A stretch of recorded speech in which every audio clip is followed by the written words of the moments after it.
Welcome to Are We On Topic Yet by the Wild Wonder Collective. Where faith meets real life and nothing's off limits except perfection.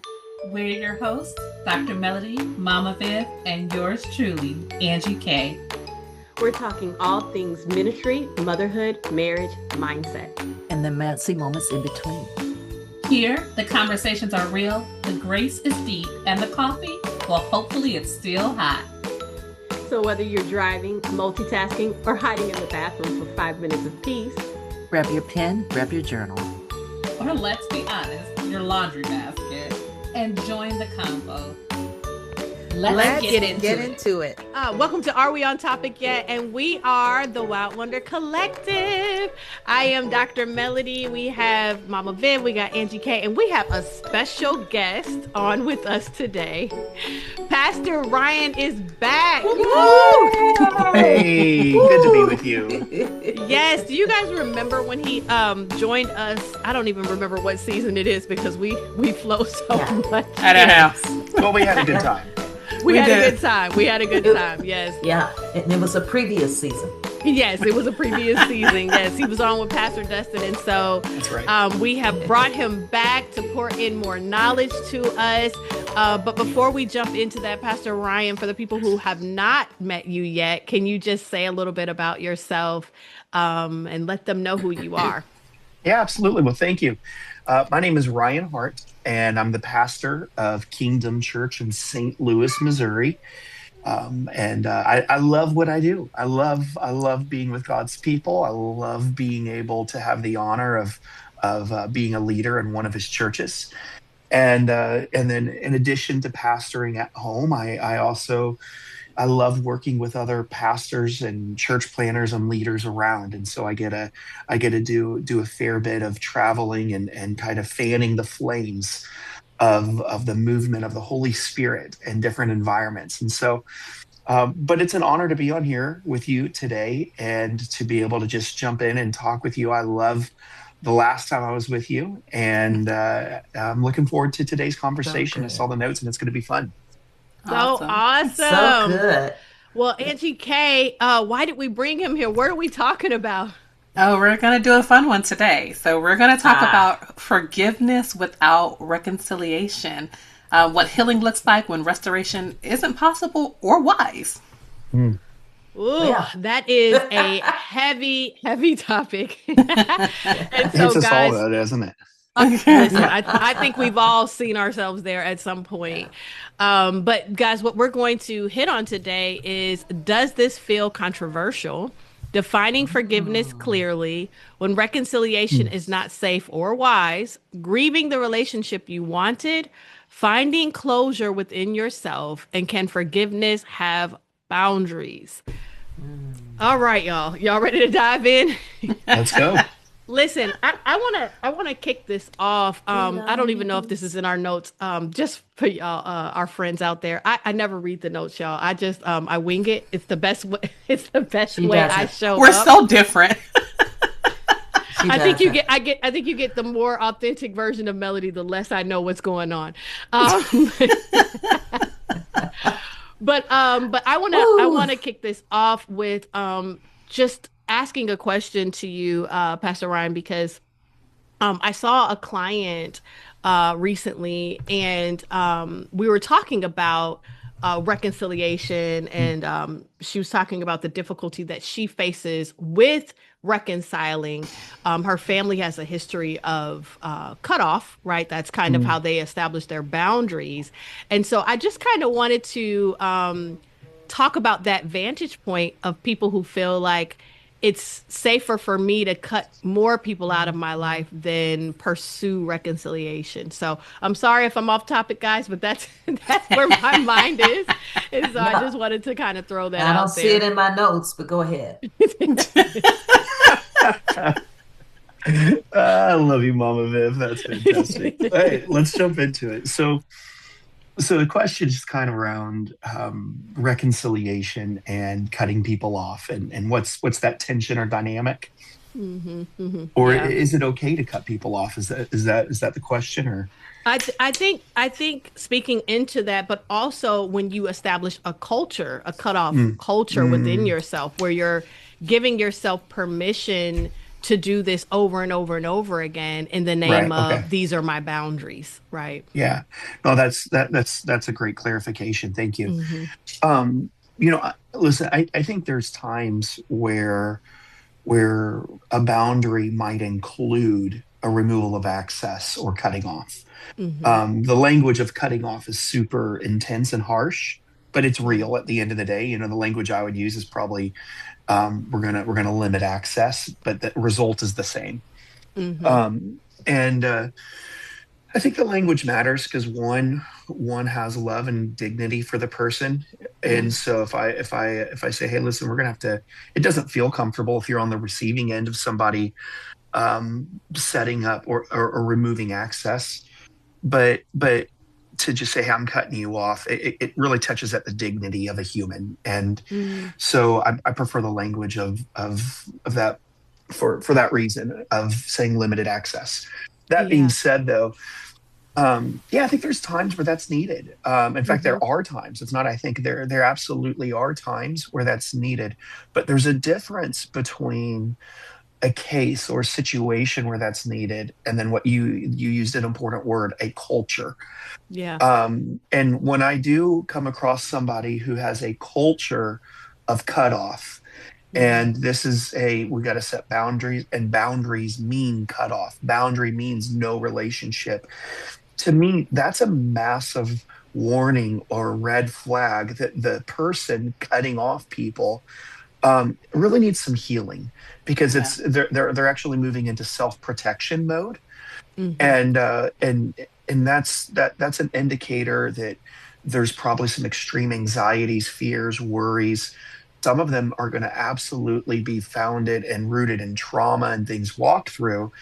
Um, but when there's a culture of cutoff, that becomes to me more of a picture of the individual as opposed to those that are limiting access. Yeah. It's not. I don't think it's healthy to repeatedly just cut off everybody um, because there's disagreements. And so cutting off somebody, I think, should be a rare thing. And I think there's degrees, though, of, hey, I might need boundaries here, but just cutting somebody off, when we get to that point, there needs to be a lot of repeated abusive behavior that has happened that warrants that type of cutoff. And so if there's a culture of cutoff, to me, that's an indicator of what's going on in the person who's cutting those off. And I don't think a culture of cutoff is a healthy thing. Yeah. Yeah. Yeah, that That's reminds me good. of something Pastor Dustin said because he was just here again as well, and he was talking about how you actually have far less Judases in your life than you do Peters, Mm. and Peter just needed the space to grow, while Judas probably just needed to be cut off. Yes.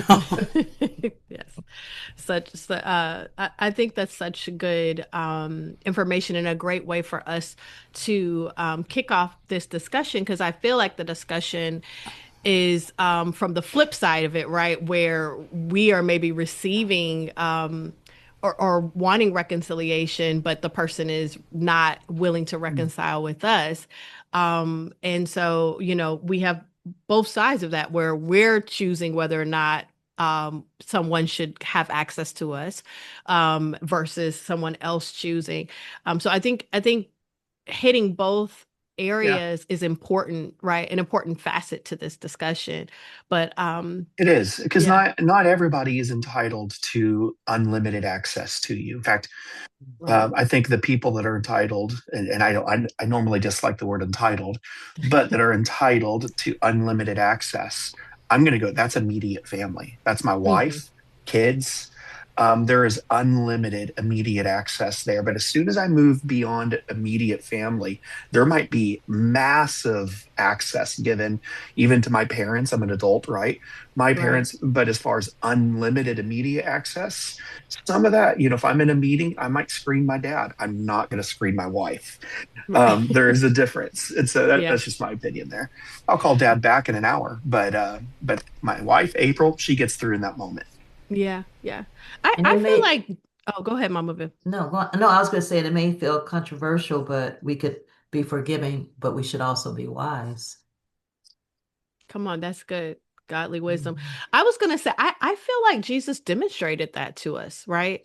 Every person did not have unlimited access to Jesus. You know, and he had like his different groups that had more access and you know what I mean? And so I feel like he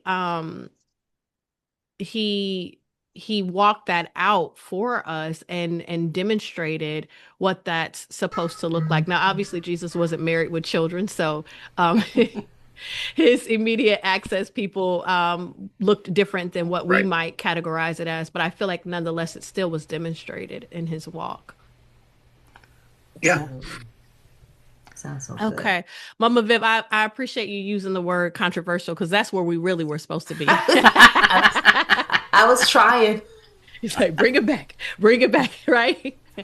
Right. So does it feel controversial when reconciliation is, you know what I mean, when we're forgiving, but reconciliation isn't a part of that process?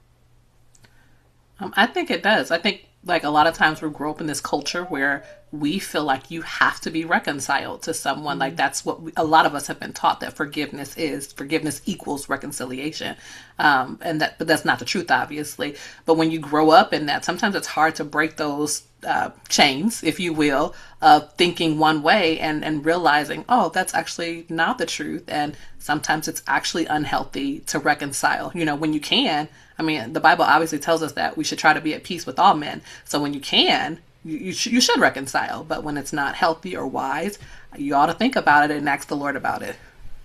Yeah. It reminds me of when I was a third grade teacher, and my students would say that they would, try to reconcile, and then they would tell the person, "Oh, it's okay what you did." And I would say, no, it's not okay. You can forgive them, but it doesn't have to be okay what they Yeah. did, or something like that. And that's the same kind of way sometimes when you're trying to forgive somebody, you don't have to reconcile. Like Angie K was saying, if it's not a good situation, Yeah. it's not a good Yeah. situation. You know, sometimes I think people equate Christianity to being a doormat. You know what I Come mean? on. Or kindness to being run over. Yeah.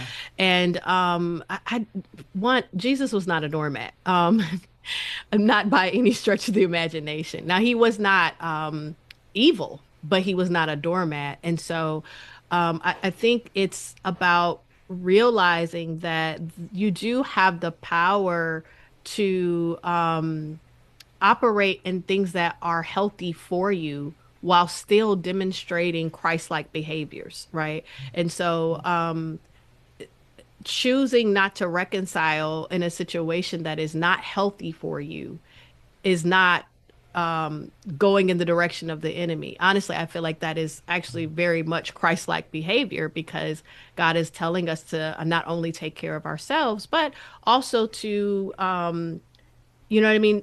Navigate those situations. So I think it's like what Pastor Ryan was saying. It's like when you get to a place where you're limiting access to that degree, this is not like, oh, they did one thing and now I'm jumping to this conclusion. This is after many times of trying to restore someone into right standing with you, and they are demonstrating a pattern of behaviors that are just not healthy for you in some kind of capacity. And so now you've gotten to the place where it's like, this is the last thing that, you know what I mean, I'm actually implementing. So you have a right to stand up for your You wholeness. have a right to stand up for your wholeness, right? And even, let me just say, even as you are creating space for restoration, that you're still not being a doormat while you're creating space for restoration. You're still establishing boundaries and things like that as you're navigating that space. It's just that the limited access part is not implemented until well after we have tried over and over again, right, to restore someone into that space. That's good. Yeah. One of the things I'd like to say, and I know we're going to get into kind of some definitions Hmm. and what's healthy about this. Um, And you can slide into that because that's where I was headed is defining it. So go on okay. in. Um, so yeah, as we begin to touch definitions, then I would like to say one of the things that when it comes to that word, reconciliation or if we're talking about, is it okay to be reconciled, or is it okay to create that very high degree of limited access or cutting somebody off? I think it's important that we're under the assumption the person who is saying, hey, we're not going to be reconciled, that that person's healthy, and Hmm. that they don't use boundaries as a manipulative tool. Oh, That's As good. in, I really dislike the feedback you gave me. And so, or I don't, it's just becomes a point of disagreement. hmm I think cutting off limited access or the inability to have restoration, that shouldn't be the result of my manipulation because I dislike the information you're telling me, but Mm. it's actually the That's result good. of legitimate abusive behavior.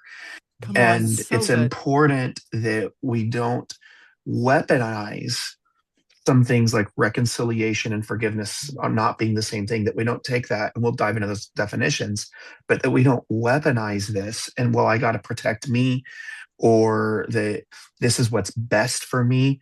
Sometimes what's best for me is not comfortable for me.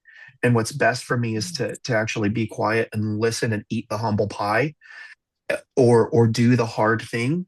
Yeah. And sometimes people don't like that. They don't want to repent. They don't want to go low. They don't want to eat the humble pie. And so we cut people off. And that's very unhealthy.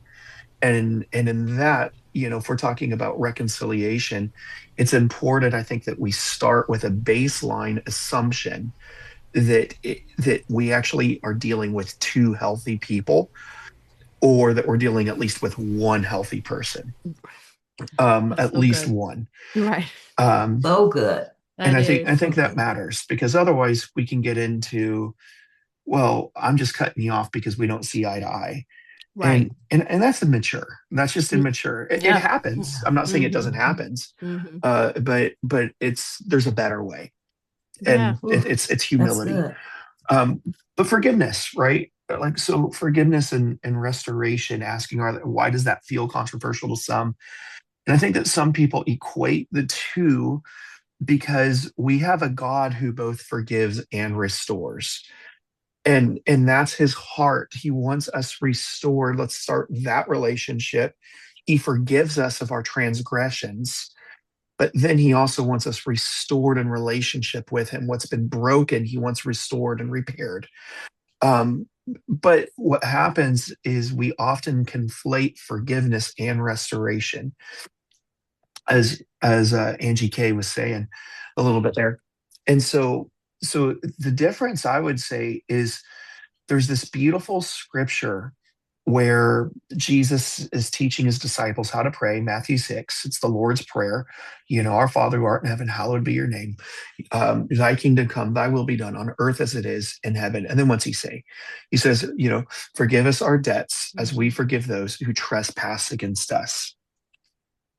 And that's really important, because what that means is the key for word forgiveness there. It's got something, forgive us our debts. There's a debt attached to forgiveness. And one of the things that's unlocked forgiveness to me in my life is not even a person saying they're sorry. They don't have to do anything. You can wrong me, and it hurts when I get wronged, just like I'm human. All of us, it hurts when we're wronged.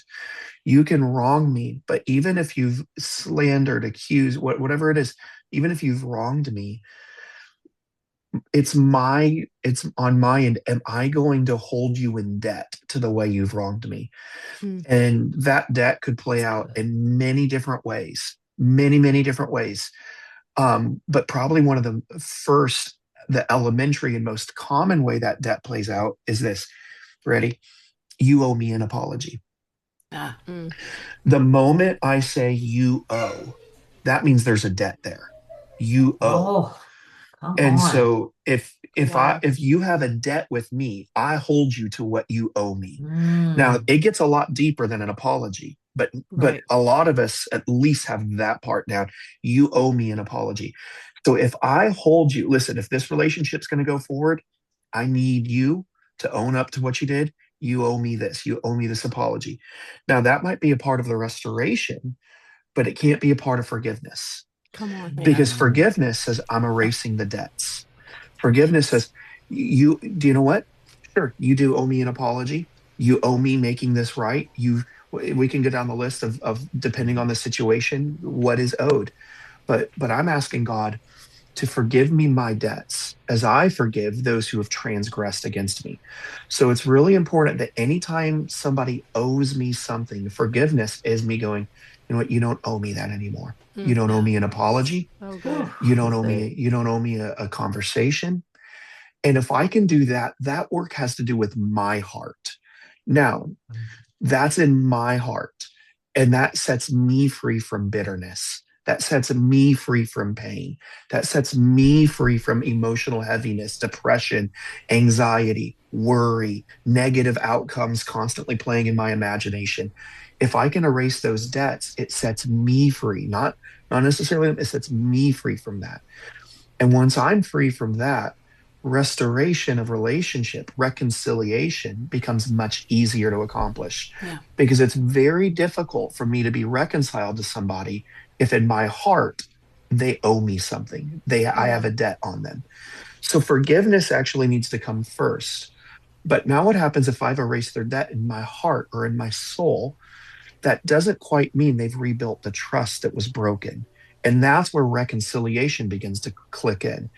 I actually need now to work on my relationship and this person's to repair whatever was broken. Maybe it was barely broken and it's not a big deal and I can give a free pass and hey, let's move on, you know?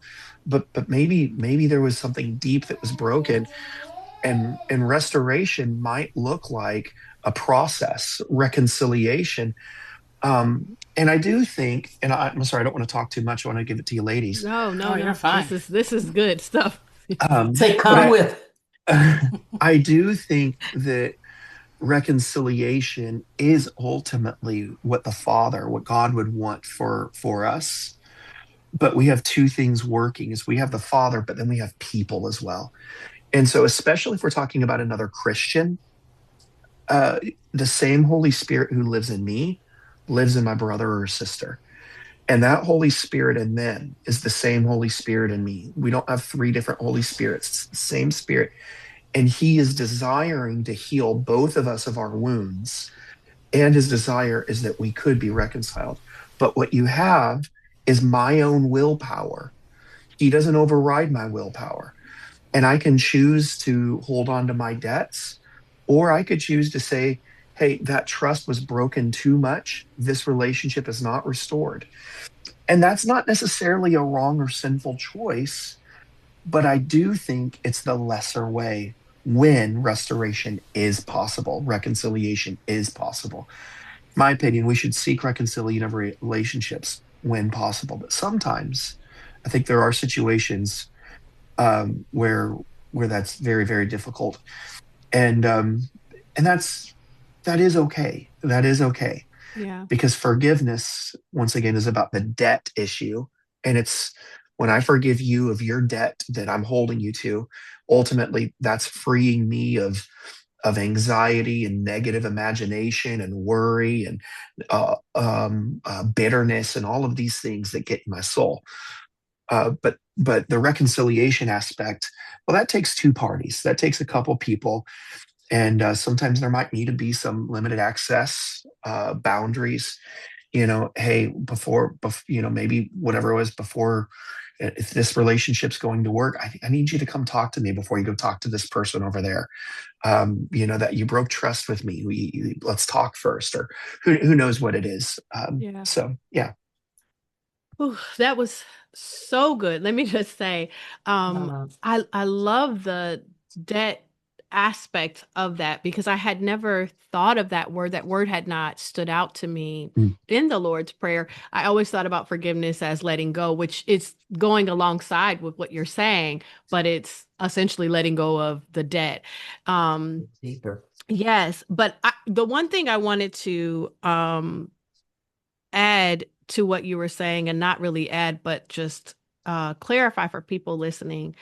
There are a lot of mental health terms that are becoming popularized. And Absolutely. You get online, everybody's a narcissist, right? Oh, listen, yes. everybody, Yeah. everybody, okay? Gaslighting. Listen, Yeah. okay? And so what I want to say, because Pastor Ryan said something very legit here. He said, if there is legitimate abuse. Now, I want you to know that from who has walked in my office, 90% of you do not understand the terms that you're using. Everyone is not a narcissist, and you're not always being gaslit. And I could go on and on about the terms. Actually, one of my Feedback is not gaslighting. listen, come on. Come on. Come on. Right. Somebody having a different perspective from you Right. of the same situation is not gaslighting. They're just sharing what their vantage point was. Okay. But don't get me started. I'm telling you, I have a whole cohort who did a TikTok on this. I just want to post it for the world. But I want you to understand that, because there are going to be some people who listen to this and say, oh, I am experiencing legitimate abuse because I'm with the narcissist, or I have been gaslit, or whatever. I want you to understand, more than likely, you do not understand that term the way you think you do. Okay. You really have to start getting to a place where you understand what legitimate abuse is and what a difference of an opinion is. And I'm not saying that everyone listening to this falls into that category, but I'm saying probably the majority, especially if you have not been trained in what those are. Okay. And I know many people are going to say, I did my research. I listened to TikTok. I listened to YouTube.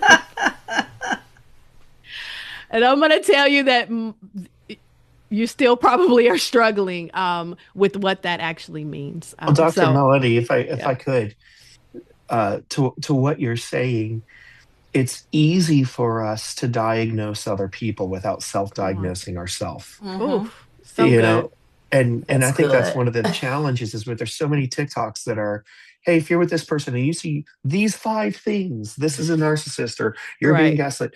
And not to downplay those that are in like legitimate Yeah. situations, Yeah. but Sometimes it for happens. many times it does happen sometimes, but for many times what happens is we've not done a lot of hard work on our own emotional awareness, Mhm. self-awareness. And so I was really shook when I realized I was more fragile than I thought I was. Mm. Mm. And that was a difficult day. That was a difficult season when I Mm. realized I actually am fragile on the interior. Yeah. And that fragility actually caused me to misinterpret people around me, Oof. That's because good. That's good. I thought I was stronger than what I was. And Mhm. what they were bringing to me, my soul wasn't strong enough to handle. Mm. And so I interpreted it as gaslighting, or or they're mean and intense. And in reality, they could have been speaking the truth in love, but I didn't want to address the insecurity of my own self, that actually said there's some places that need to be fortified and healed. And so when we work on us more than we work on them, can I say this controversial statement? Come on and say Oh, it. yeah. When we Say work it. on us more than we work on them, our need to limit access and set strong boundaries begins to diminish. Yeah. True. because Come True. on.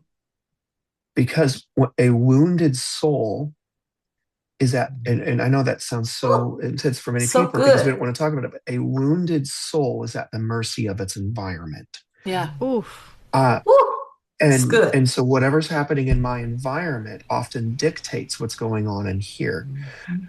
And so the more I can begin to go, God, heal my soul, and I can grow in emotional awareness about me, I can grow in self awareness about me, the less I have to try to set boundaries to control you, because the environment you bring isn't impacting here. Because now this thing has been healed of Mm-hmm. things that have been inflicted, that have happened, betrayals that have happened, and hurts that have accumulated. So as I heal those things, my need to limit access or cut off is not as big of a deal, because I'm not self-protecting, because I've done the work, and there's not I'm not as fragile as I once was.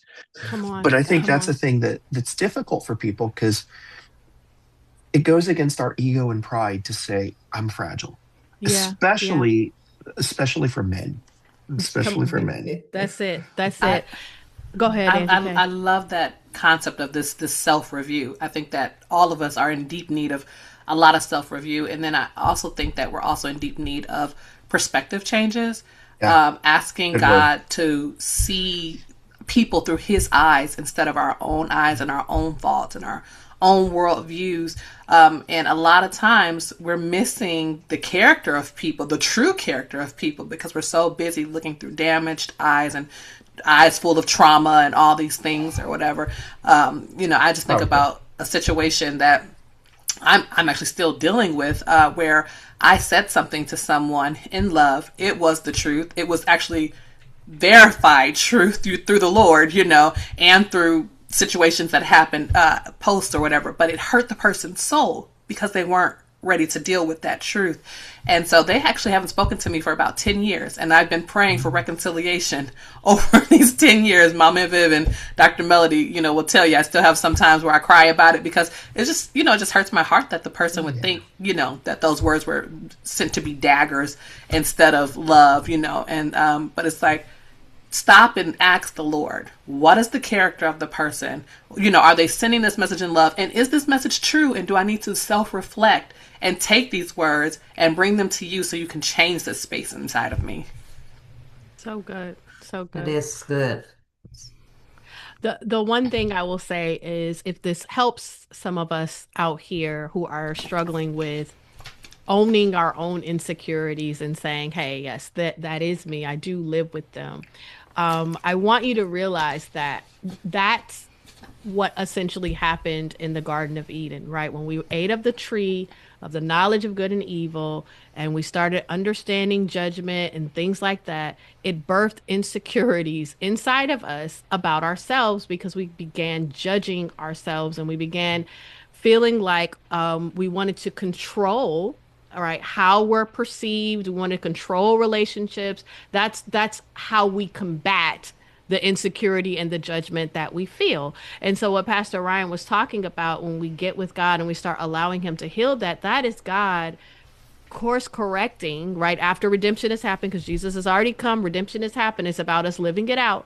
So it's God course correcting what happened in the garden and with what was stolen from us. So the sooner you can just say, hey, I'm just like everybody else. I have insecurities. You know what I mean? I'm struggling with what happened to me because of how sin entered the world. The sooner God can get in there and start healing some of those spaces that need to be healed. Yeah, it's good. Good. Okay. So, Yeah. y'all, we are like at time, but listen, It's okay. We're on page 13. you know what? I felt like when I was looking at most of the topics, I feel like we've like It's dabbed yeah, into most of it's them in good. some kind of way. But the one thing I feel like we haven't talked about at all is grieving the relationship that you wanted.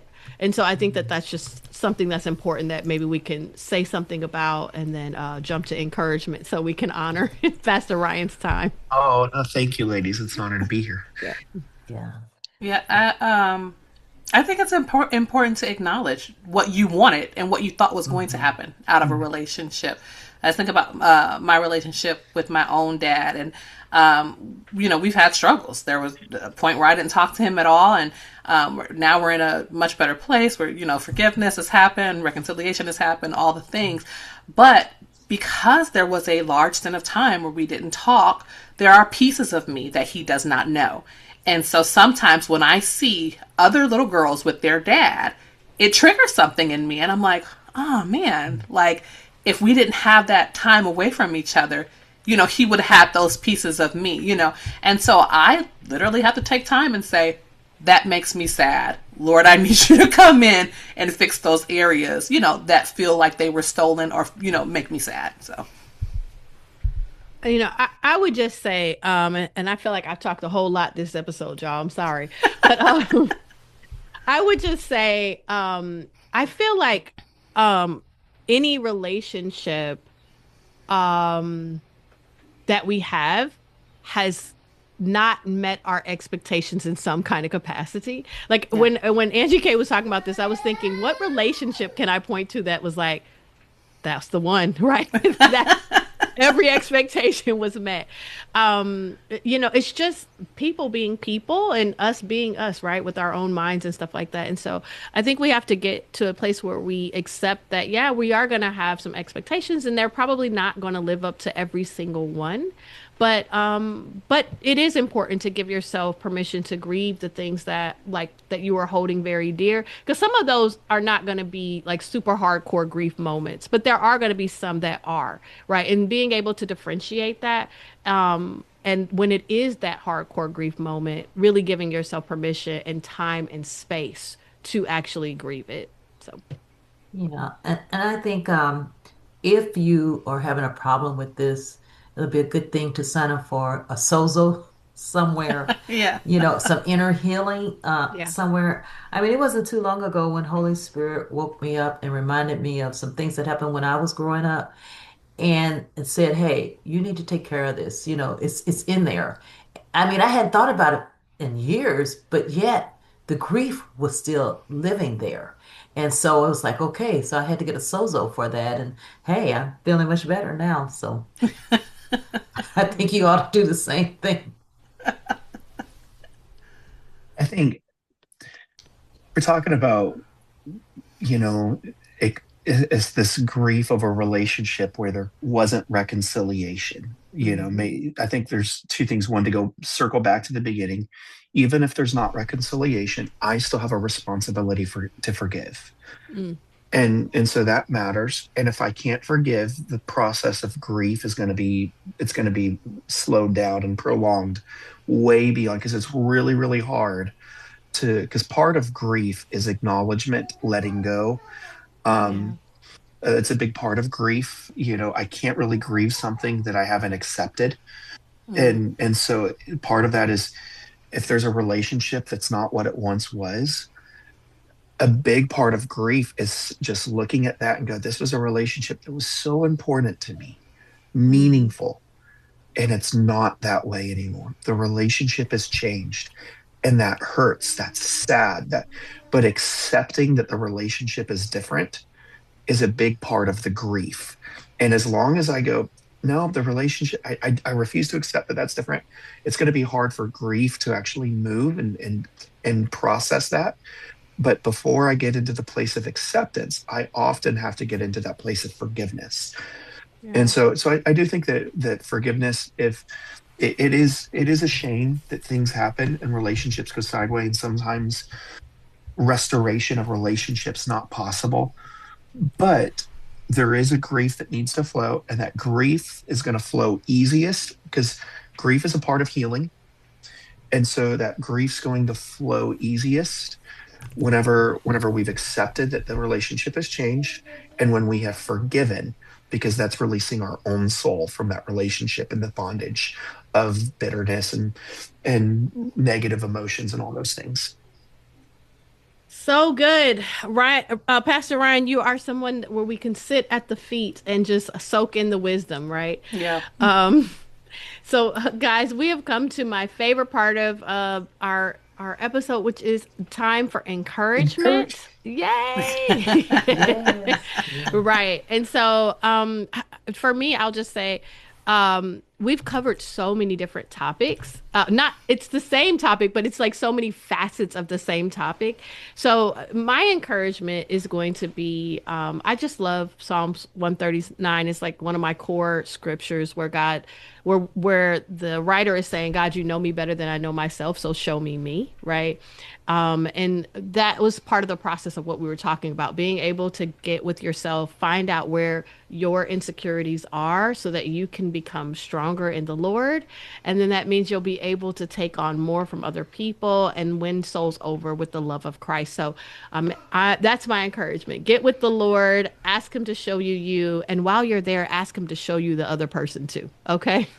And Yeah. I'm And laughing, Dr. Melody, because we are truly sisters. Because my encouragement was that self review is sometimes very hard and very painful, but it is so worth it. So just sit through, and get that sandpaper rubbed all against your face, and then I get love healed. that. Yeah. and now mine.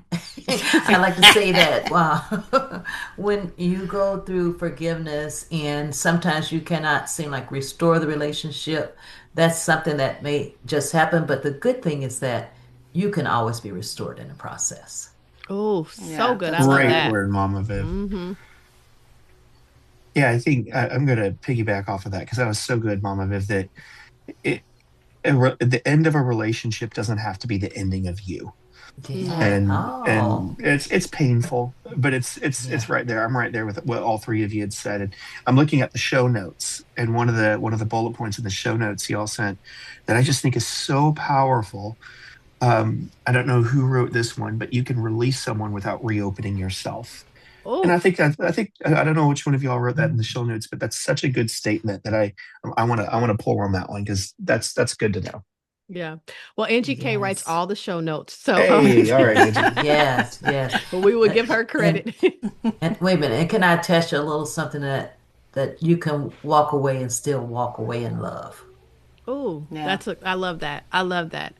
Okay, guys. Hopefully you got some real good nuggets out of this and maybe even some healing. And we want to hear from you. Forgiveness is about freedom, not necessarily about reunion. Know that peace sometimes looks like walking away.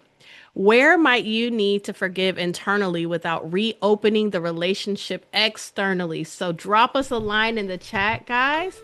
And Pastor Ryan, it was so good to have you Oh, here. thank Yes, yes, you. It was yes. good to be Woo, with so you. good.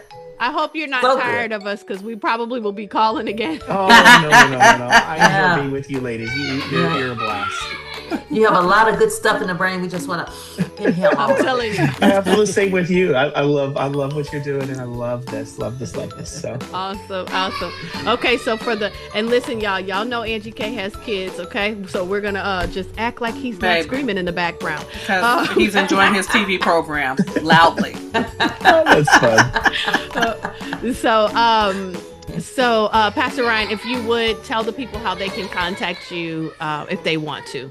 Absolutely. I mean, you can go to as far as just kind of being familiar with the ministry. You can go to our church website, kingdomchurchstl.com.